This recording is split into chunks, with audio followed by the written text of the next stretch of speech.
Bel Mariano humabol lang pala sa premiere night ng The Gigi the Movie. Grabe, pinagkaguluhan din siya. Partida, galing pang taping niyan pala si Bel at humabol para makanood ng movie. At talagang jowa ang treatment ni Donnie sa kanya. VIP na VIP dahil kasama niya at katabi niya ang kapatid ni Donnie na si Hannah Pangilinan. At kitang-kita ang smile ng daddy ni Donnie nang makita na dumating si Bel dito. At syempre, hindi rin nagpatalo si Donnie Pangilinan. Talagang ang saya-saya niya na makita ang mga tao at si Bel Mariano. At ito ang yakap ni Donnie Pangilinan nung concert ni Bel.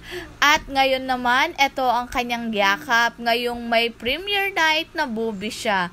Grabe, talagang mahigpit na yakap tuwing nagyayakapan ang dalawa.